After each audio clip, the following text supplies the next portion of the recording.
It's my first time in Korea, and I'm stunned by the technology here, how advanced the AI, ISAC, all the thinking on 6G here. So I realized that I'm talking about building 6G in India, but maybe I should start by introducing where we are on 5G, right, on India. So India deployed 5G very rapidly. So today we have 365 million users of 5G across two different operators, mainly Jio and Airtel. And our 5G, data consumption, which is mostly 4G and some 5G, is about 32 GB per user per day, which is about the highest in the world. I think Korea is about 27 GB per user per day, and China is 29. And 365 million users of 5G is the second largest in the world after China. One of the things that 5G has done, look, most of the broadband users still get 4G, so they have 5G users, but they may still be getting 4G. But what new application 5G has ushered in India is fixed wireless access. Okay, so we don't have fiber to most of the homes in India. And we were happy with mobile broadband until 2020. So people thought they had internet, they just had a phone with a 4G connection. They realized around COVID that this is not enough. This is not enough for children to have education, take classes online and so on. So during COVID, we came to this realization that we need better broadband in the country. So there was push to get fiber, but fiber is a long process. Okay, so 5G actually came to the rescue. The operators call it air fiber. So we have fixed wireless connections on 5G. Today we have about 7 million connections, fixed wireless, the second largest in the world after the United States. So what 5G has done is to bring fixed wireless and good broadband to the homes, in addition to, of course, getting mobile broadband wherever you are present. So that's the 5G in India. But despite being 365 million users, the largest 5G user per month for the subscribers, none of the technology was developed in India. So no base stations, no phones, no applications. Okay, so that is why the Bharat 6G Alliance was born. Okay, so India said we should start designing in India, making in India, and exporting to the world in 6G. So they started the Bharat 6G Alliance in 2023. So we're about 2 years old. And our goal is to start taking the first steps towards building a technology ecosystem for 6G, which we can build some of it in India and take it to the world. So that's the background. Okay, so the Bharat 6G Alliance was born. India did well in building software stacks. For example, universal payments interface. So in India, there's pretty much all payments happen on this UPI. Okay, so you don't carry cash. You can actually pay 10 cents. Using UPI, and this is routinely done. And but this requires that you have a broadband connectivity everywhere in the country, okay? Because this requires internet connectivity.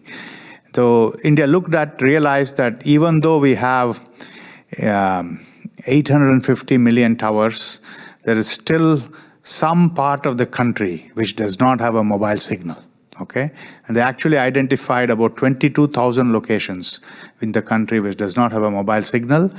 And in the last 2 years, 16,000 of them have been provided with a 4G base station in 700 and 2100. So this is almost, now we're covering the entire country. In the next few months, when we're covered the last 6,000 towers, we should have a mobile signal everywhere. Okay, so that is the ubiquitous connectivity. So part of doing this, India realized that if we did 6G, and it happened like 5G to be only in urban centers, whatever is the benefit of 6G, maybe it's AI, maybe it's sensing, would not flow to the entire country. So in ITU, So India championed the cause of ubiquitous connectivity. So I think India was one of the reasons why you have that sixth objective in 6G of ubiquitous connectivity. And the intent was that from day one, every user should have it. What I would like to emphasize is NTN may not suffice the goals that we had in mind, because NTN simply says that you will provide some connectivity, which may not be 6G connectivity, which may not do what 6G's promises. So let's say that 6G happens to be a network that supports AI very well, I'm saying, and sensing. But if you just provide NTN connectivity, that's not 6G, that's like 4G. So I think our intent was that 6G, so 5G when it was available was rolled out only in urban areas. So the rest of the country does not see the benefit of 5G. But on the other hand, there's not that much more 5G does other than providing, broadband. But if 6G were to do something more, the whole country would need it. So the thinking is that we need that, okay? So I just want to set that background. So what we are thinking is that we should bring together all the organizations in the country. We should set up test beds. We should also develop intellectual property. So let me elaborate on this. Okay. So Bharat, by the way, just means India in Hindi. Okay, so Bharat is just the word for India. Could actually be the India 6G Alliance. Okay, so we have different working groups. Spectrum, technology, which is really to do with developing the infrastructure technology, so base stations, devices. India doesn't design phones, though India is now one of the world's largest manufacturers of phones. So there's also a thrust to see if we can start designing phones in India. Applications and use cases, they're fairly similar, but use cases are mostly driven by operators to see if they can get new lines of revenue. Okay. OPEX is a big issue. In fact, India's ARPU, which is the average revenue per user per month, is only $2, okay, which compares to, let's say, $25 in Korea. So it's about a tenth. And that barely meets the electricity needs of the base station. So it's very hard to make a profit if you're getting only $2 and you're guzzling power. So energy savings in whatever form you can do, people are trying, including, the usual things, turning off when there's no traffic and so on. Okay. So the goal is to start defining India's problems, its technology needs, its special use cases maybe, okay, and bring together everybody who understands this in the country and participate internationally. So we have about 75 members. A lot of the research thinking comes from academia. We have, of course, very large operators, Airtel, Jio, Vodafone, and also BSNL. We do not have many OEMs. My company is one of the first RAN OEMs we made, and there's another organization which developed a core. This was for 4G. So the government said, let's see if you can do 4G. So we deployed a 100,000 site 4G network for the government operator. 5G is the next step, and really where we're targeting to go is with 6G. Okay. So these are all the members. You can see Jio, Airtel, my company is also up there. But many of these companies are very small. They're startups. Some of them are making applications, software companies. Some of them are making components, so you don't have to build the whole radio. Maybe you can build the duplexer or a chip that goes inside, okay, and so on. So but all are looking to participate in 6G, not only to build equipment for India, but also to export. Okay. So how are we approaching this? So the government is, quite liberal in funding this. So we made an application for about $600 million to fund the 6G effort, which includes about $200 million for the first step, which would be to build some test beds. So where we can try out new ideas, and then maybe another 200 to build pre-standards equipment, and finally to build some prototypes, okay? So this is also a small part of a big effort that India just announced last week. India has set about $11 billion to fund technology over the next few years with companies, of which some portion will go to telecom. So maybe we'll get more than the 500 million, 600 million we asked for. Okay, so the first step, so as part of this effort, we've also started participating more in 3GPP and ITU. So I think if people here have been attending 3GPP over the last 2 years, you would see more faces from India. So we are encouraging academia, companies. The government is also funding university professors specifically to attend 3GPP meetings and contribute to the standards. Part of this effort is also to get intellectual property, patents from India, and hopefully standards essential patents. Of course, you patent it, you don't know if it's going to be standards essential. The goal is to at least start making standards related patents so that we would control some of the technology, and partly it's to sort of balance the royalty outflow. So there is a focus on attending standards, understanding standards, and filing patents which potentially become standards essential. So before Bharat 6G Alliance B6GA, India set up TSDSI, which is the Telecom Standards Development Society, which is an organizational partner of 3GPP. So we are one of the 7 OPs, organizational partners of 3GPP. But B6GA is sort of the policy body that follows the TSDSI. So in terms of specific steps, there's always been research. So Indian universities, especially the IITs and the Indian Institute of Science, have been conducting leading edge research, mostly theoretical, in communication networks, which covered most of wireless. A few years ago, 3-4 years ago, the government actually chartered a consortium of these IITs to build a 5G testbed, just to show that India could build 5G, right? So they built a base station under core. That was a fillip to industry that actually this can be done. So we followed suit, and that was encouragement for us to build. And then there's deployment. Of course, there are operators, but nothing in the middle, right? So we don't have test beds, IPR, and products, and that's the gap that we want to fill in India. Okay. So the test beds is where we begin. We built a 5G test bed, but that was very late in the game, right? After 5G was already deployed. So in 6G, we want to start early. So what we want to do over the next year or two, of course, when I say early, but from what I see here, will be late anyway, because I can see Korea and other countries are ahead, but maybe will not be too late. So we want to build a test bed which is pre-standard, so because we don't know what the standard is going to be, where we can try out the ideas that we're proposing in the standard. We can carry out tests, results, partly simulations, partly prototypes.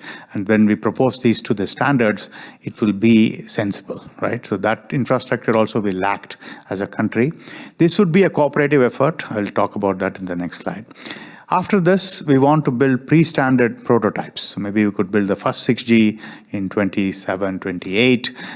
Maybe it won't be commercial, but we could try this out and have both UE side and RAN and core side. Maybe the core won't evolve much. So that's the goal. And then we want to be early on in 2030 with the 6G commercial products. Not, it's very hard, in a country that has not even built 5G to see how to go about building 6G. There are a few organizations, mostly the top academic institutes, IITs, IIT Madras is one of them, my alma mater, which have the expertise in doing research. They've been attending 3GPP meetings. They have a Center for Wireless, excellence in wireless technology. So some of these institutions will become the hubs, and there will be a number of the smaller companies, smaller universities, and even larger companies which want to get into the space. Will be sort of the spokes. So they will get the guidance on how to participate in the standards meetings, what ideas to think of, what products to build, and so on. So that's what we are setting up, like a hub and a spoke model. Okay. The areas of interest is, AI. Everybody is to be interested in AI. I think AI is not hype. I think AI is here to stay. it's sort of like internet and search and social media. So I think we are addicted enough that we're never going to get over AI. Okay, so we need to have AI all the time, just like we need to have social media all the time. So we have to build the 6G network for AI, but exactly what to build, we have to understand, right?